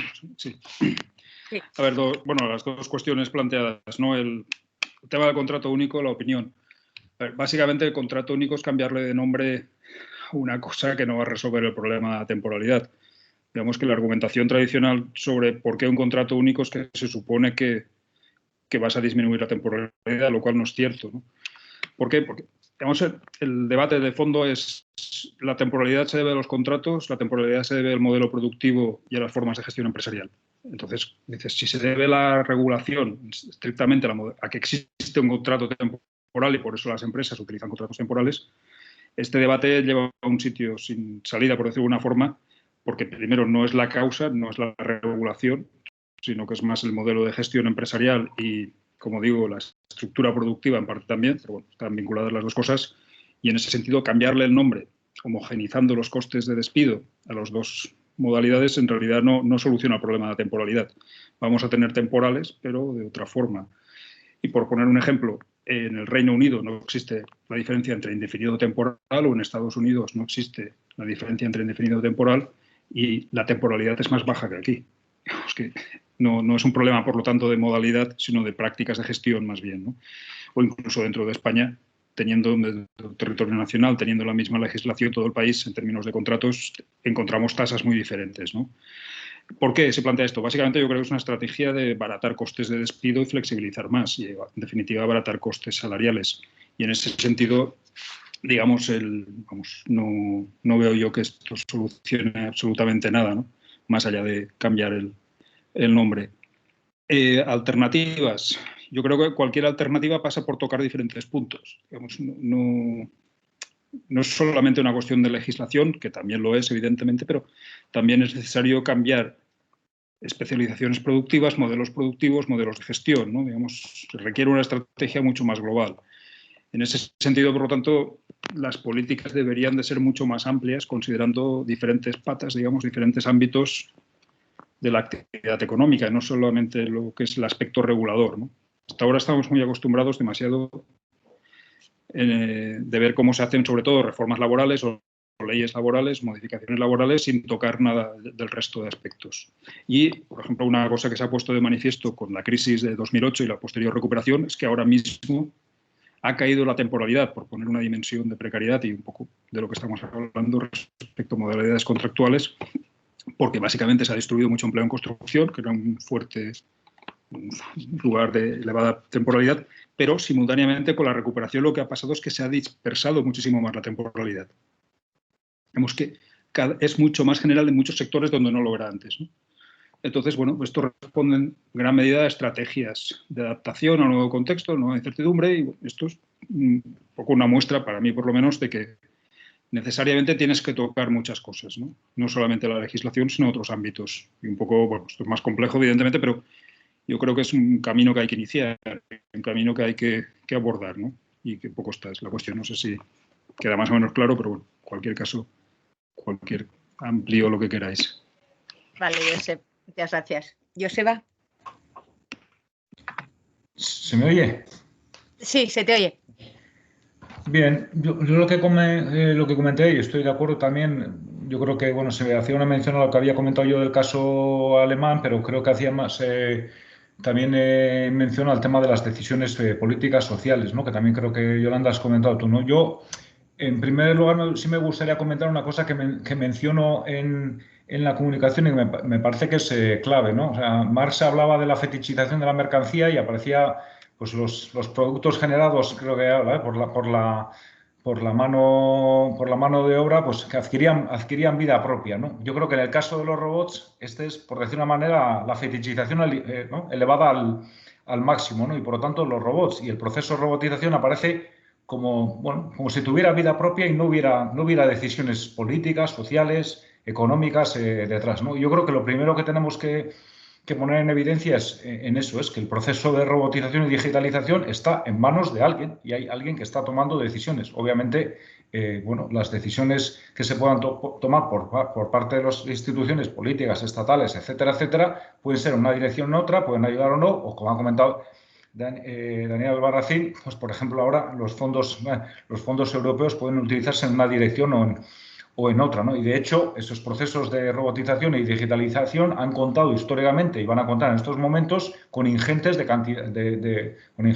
subvenciones públicas, ¿no? Y en ese sentido yo creo que es importante subrayar ese tema, ¿no? Y creo que esto tiene que ver con lo que comentábamos del caso de Alemania, ¿no? Claro, no es lo mismo pues, intentar introducir un proceso de robotización o automatización en un mercado laboral donde las relaciones laborales obviamente también pueden ser absolutamente criticables desde muchos aspectos, pero donde, por ejemplo, la participación de los sindicatos y de los trabajadores en algunos órganos de dirección pues puede, en cierta manera, de una manera o de otra, pues condicionar, o por lo menos, no sé si condicionar en su totalidad, pero bueno, sí intentar, pues garantizar que esos procesos de automatización se hagan teniendo en cuenta pues, la realidad de los trabajadores y las trabajadoras y, por lo tanto, bueno, tenerlos en cuenta, ¿no? Y yo creo que, bueno, pues el informe que he mencionado va en esa dirección, ¿no? Y creo que, como ha comentado no me acuerdo ahora del nombre, pero creo que es importante también cómo nos posicionamos, ¿no? Respecto a ese tema, ¿no? Y quiero poner un ejemplo que me comentó una compañera en un congreso de Barcelona, que ya había hecho en su día una tesis sobre cómo los efectos que había generado el proceso de automatización y robotización en el puerto de Liverpool, ¿no? Y bueno, en ese momento los sindicatos se opusieron a ese proceso de robotización y automatización. Bueno, pues la desaparición de puestos de trabajo fue brutal, el enfrentamiento también fue muy grande y ella precisamente estaba analizando y estudiando las consecuencias psicológicas y sociales que había tenido respecto a los trabajadores y las trabajadoras que habían trabajado en ese puerto, ¿no? Y ella contraponía la realidad de Barcelona, donde los sindicatos habían apostado, los trabajadores habían apostado por tomar parte en ese proceso y veía que en estos momentos, pues bueno, la representación, por ejemplo, sindical en el puerto de Barcelona, pues y el número de trabajadores, sus condiciones laborales, pues desde luego, comparadas con las de Liverpool, pues eran muy diferentes, ¿no? Y bueno, yo creo que eso también demuestra un poco, pues bueno, es un ejemplo, simplemente un ejemplo, pero creo que es mejor posicionarnos de una manera y no someternos a, como decía anteriormente, a esa fetichización donde aparece ya el proceso de robotización como algo dado, algo dramático, algo que se nos anuncia como una amenaza, simplemente como una amenaza, y creo que en ese sentido, pues es importante, tal y como se comentaba, que nuestra actitud sea pues en otra dirección, ¿no? Intentar deconstruir el marco que se nos está planteando, el marco ideológico que se nos está planteando, intentar darle la vuelta en otros parámetros. Yo diría esto por mi parte, que ya he hablado mucho antes. Perfecto. Daniel. Sí. Bien, bueno, algunas reflexiones. Voy a empezar por seguir con lo que decía Joseba, porque me parece importante. Y yo creo que efectivamente hay que romper con esa fetichización de la tecnología, no solamente porque no conviene caer en ninguna suerte de determinismo tecnológico, sino porque la tecnología, no olvidemos, no es algo que caiga del cielo, no es un meteorito, sino que no es otra cosa que el trabajo humano acumulado, ¿no? La tecnología es posible por el conocimiento humano y no solamente participa el trabajo humano en su concepción, en su mantenimiento, en su gestión, en su fabricación, y esto luego tenemos que perderlo de vista, ¿no? Luego, algunas cuestiones importantes. Se ha hablado del tema de la cogestión. Claro que naturalmente yo creo que en la agenda sindical y en la agenda política transformadora, creo que entrar a discutir cómo producimos y que los trabajadores tengan mucho que decir es sumamente importante, ¿no? No solamente con la cogestión, sino con otros modelos que igual, por no mencionarse, se han olvidado, como es el control obrero, ¿no? Que, bueno, queda lejos, pero creo que es importante que el término no se olvide. Y desde este punto de vista, claro, yo creo que el cambio de modelo productivo en la cuestión de lo público y la inversión pública es decisiva, ¿no? De hecho, desde el punto de vista del empleo, hay mejor política de empleo que una política económica alternativa, ¿no?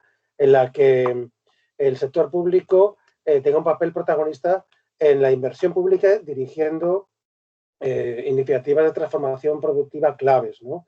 Si no es que también, recuperando otro término que a veces resulta también como muy vetusto, pero que me parece clave recuperar, que es la cuestión de la necesidad de la planificación económica de los sectores estratégicos, ¿no?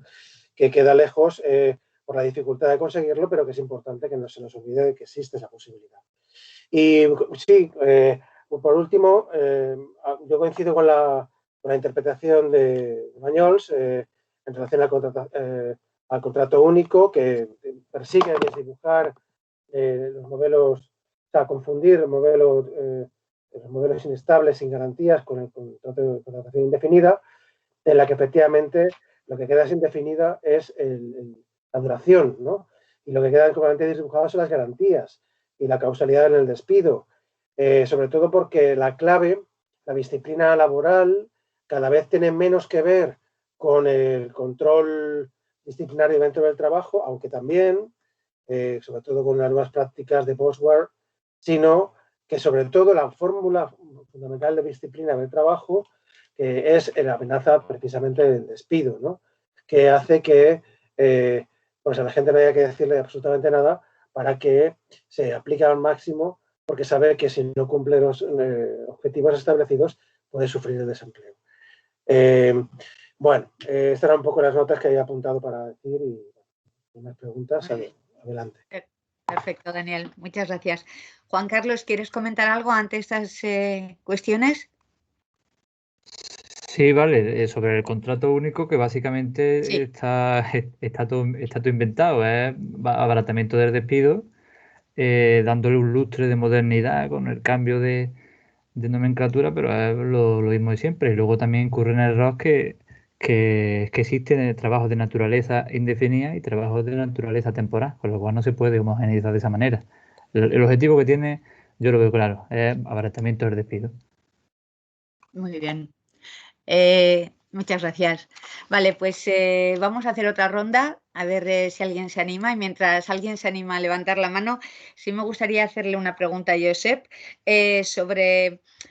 vuestro enfoque es el de la segmentación laboral y habéis analizado sobre todo la juventud. Me gustaría si en habéis analizado también la encuesta de riesgos psicosociales desagregada por sexo y por alguna otra categoría, ¿no? Hay mujeres y hombres migrantes o diferentes jóvenes también, porque está claro que hay una división sexual de los trabajos bastante fuerte, ¿no? Y entonces, bueno, me imagino que en la comunicación habéis tenido que resumir mucho, ¿no?, el análisis, pero sí me gustaría si habéis visto algunas diferencias en el nivel de preocupación, en el nivel de angustias respecto al despido, a las condiciones laborales de precariedad, incluso siendo consciente que la juventud en su conjunto vive unas condiciones más precarias. Sí me gustaría saber si habéis analizado algunas diferencias existentes entre ambos colectivos y dentro de estos. Sí, ¿contesto? Sí, contesta, hasta que alguien levante la mano y se anime. Vale, sí. Sí que hay. A ver, el problema que tenemos con la muestra es que es un tamaño importante, pero si separamos por muchos grupos, al final va perdiendo significatividad. Yeah. Entonces, si hacemos por edades, no podemos hacerlo por género. Si hacemos por género, no podemos separar por edades, ¿no? Entonces se va complicando un poco por ese tamaño muestral. Sí que cuando hemos analizado los datos entre hombres y mujeres sí que aparecen diferencias significativas. Digamos que las situaciones son peores entre las mujeres que entre los hombres, por ejemplo, en cuanto a pérdida de empleo, peores condiciones, menor duración, menor estabilidad laboral. También que los hombres, es decir, que en ese sentido los elementos son bastante más negativos, ¿no? En el caso de las mujeres. De hecho, estamos pensando, bueno, estamos pendientes también de otra ola de encuesta, pero en desagregar por otros colectivos, ¿no? Principalmente por género, por hombres y mujeres. Hay una parte que yo no he presentado aquí, que también está en el estudio, que es sobre conciliación, estrictamente, ¿no? Se preguntan bastantes cuestiones sobre conciliación. Ahí sí que, evidentemente, el análisis sí que ya parte de la diferencia entre hombres y mujeres.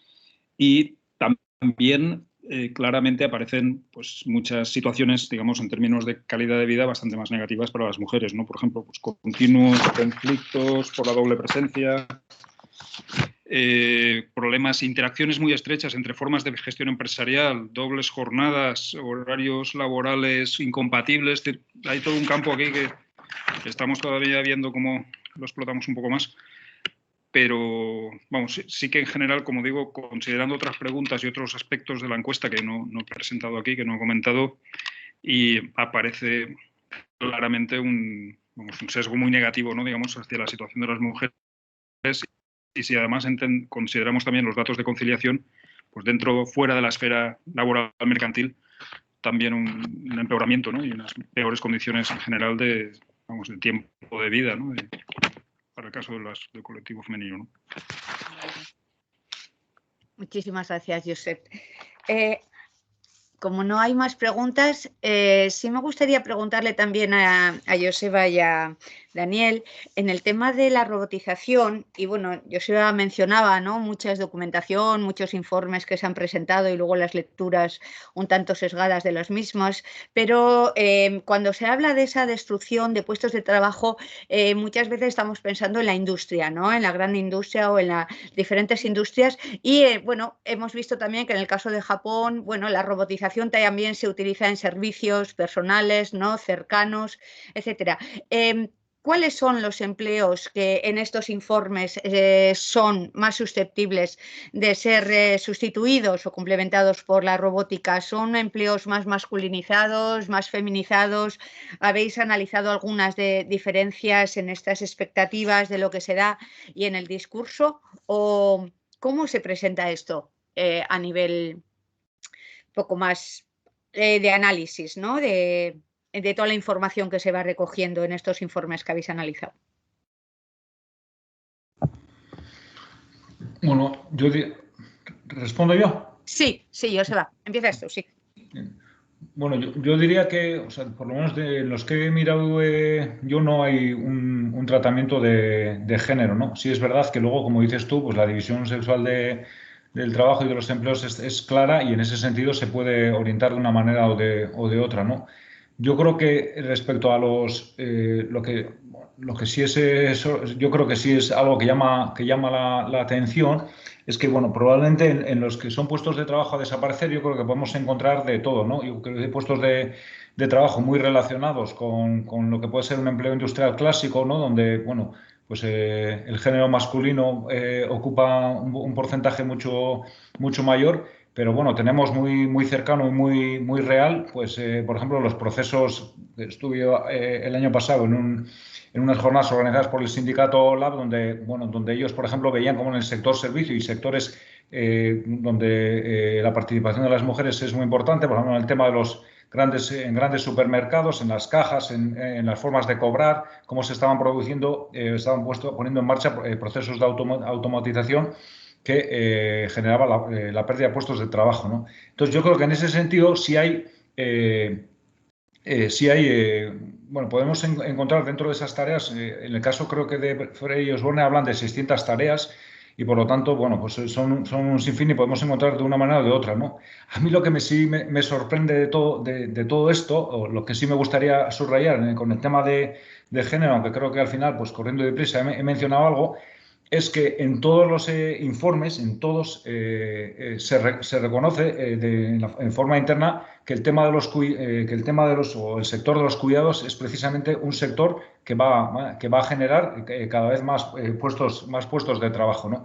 Y sin embargo, eso no va nunca a titulares. Sin embargo, eso nunca genera grandes titulares, o no es capaz de condicionar el marco hegemónico que estamos comentando, ¿no? Y yo creo que eso es importante tenerlo en cuenta. O sea, yo no sé si he sido he tenido capacidad de explicaros que lo importante de ese marco es que en la manera que reconoce unas cosas y no reconoce otras, está valorizando unas cosas y está desvalorizando otras cosas. Si nosotros proyectamos el futuro como algo digitalizado, robotizado y de alta tecnología, pues los puestos de trabajo, los pocos puestos de trabajo que se puedan generar para eso, pues estarán bien valorizados. Pero como en esa representación del futuro no aparecen, por ejemplo, los empleos dedicados a cuidados, aunque, vuelvo a repetir, en todos y cada uno de los informes aparece claramente, por ejemplo, desde el primer informe que mencionaba de Frey Osborne, que la capacidad de automatización en el sector de los cuidados es inferior a la de otros, porque el factor humano es fundamental, pero al no dar importancia, al no enmarcar dentro de esa visualización de la economía del futuro, lo que estamos haciendo es desvalorizar esos empleos o esos trabajos, ¿no? Y yo creo que desde un punto de vista de género está claro que este marco hegemónico se nos está planteando, lo que está planteando es la valorización, por decir una manera, o la supravalorización de algunos empleos y la desvalorización de otros, ¿no? Y teniendo en cuenta que existe, como ha dicho Yolanda, esa división sexual de trabajo, pues si en la actualidad, desde luego, ya la brecha salarial entre hombres y mujeres es impresionante y es vergonzante, pues si no somos capaces de acabar con uno y con otro, tanto con la valoración y desvalorización que genera este marco hegemónico que estoy comentando, como con la brecha existente entre diferentes puestos de trabajo, pues puede incrementarse, ¿no? Muy bien, vale, Joseba. Daniel, ¿querrías comentar algo? Sí. Sí. Bien, no sé si aparece la cámara, no funciona. Vale, bueno, voy a hacer algunas consideraciones importantes. Bien, partamos de la idea de que estamos en una sociedad de servicios, entre otras cosas, porque es una sociedad superindustrial, ¿no? Y si no tendríamos la mayor parte de las personas trabajando en áreas de lo que se llama ese cajón desastre tan mal definido que es los trabajos de servicios que abarcan diferentes momentos y lugares de la cadena de valor, ¿no? Desde este punto de vista, lo que hay es un desplazamiento de los viejos trabajos, digamos, al Fordismo tradicional, ¿no?, de carácter rutinario, a otros espacios de la cadena de valor, ¿no?, la cadena de producción de valor.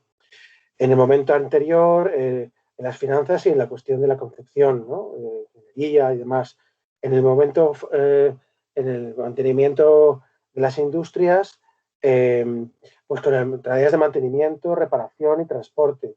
Y luego, también en el momento posterior, tareas de atención a las personas, trabajos comerciales y otras de este calibre, ¿no? La cuestión es que en relación al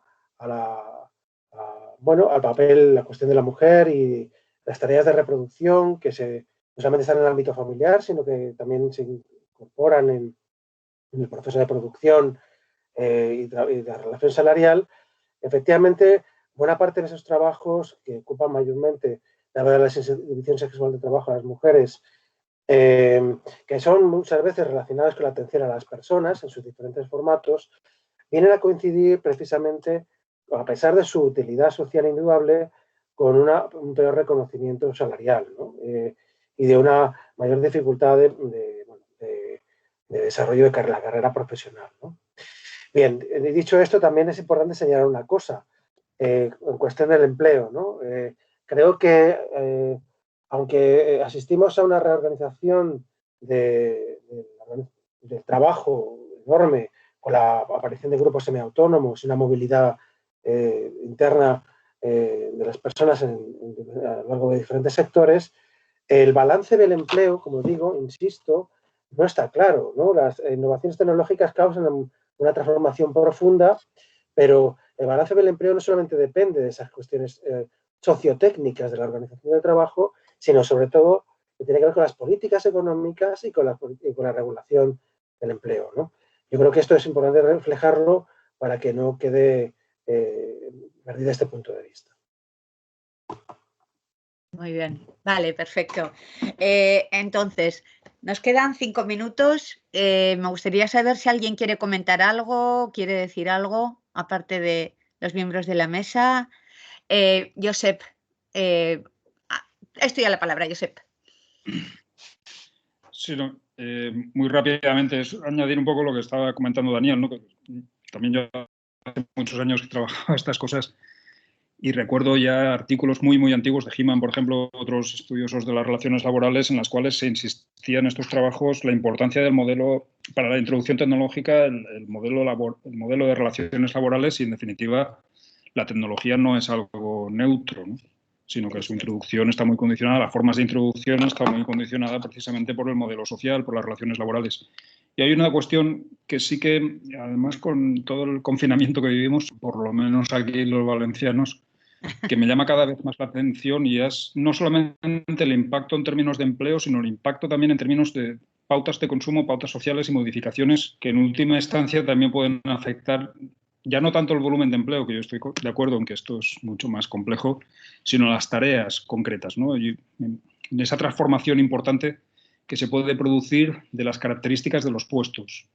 Y aquí, en el caso que estabas comentando antes de Alemania, en algunos estudios que había leído, sí que tengo entendido, no sé, me puedo equivocar, os lo comento si me podéis dar un poco más de idea, que sí que se ha analizado bastante no solamente el impacto en términos de empleo de la introducción de estas tecnologías, sino de las tareas a realizar, de los puestos, las características de los puestos y, consecuentemente, en definitiva, de las condiciones de empleo, salarios, formación, responsabilidades y demás, ¿no? Es decir, que es todo el impacto global, digamos, no solamente cuántos empleos se crean o no se crean, sino todas sus características cualitativas, ¿no? Es un poco el comentario, si tenéis alguna información más al respecto, si me podíais comentar alguna cuestión sobre esto. Gracias.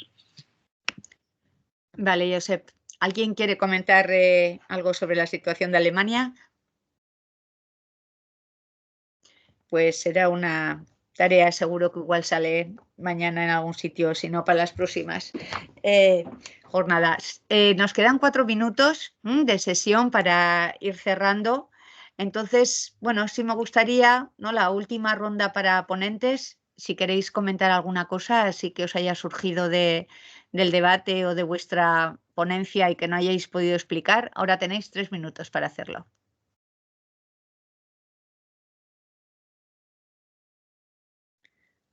¿No? Está todo el mundo, os habéis quedado ya un poco bien con lo que habéis dicho.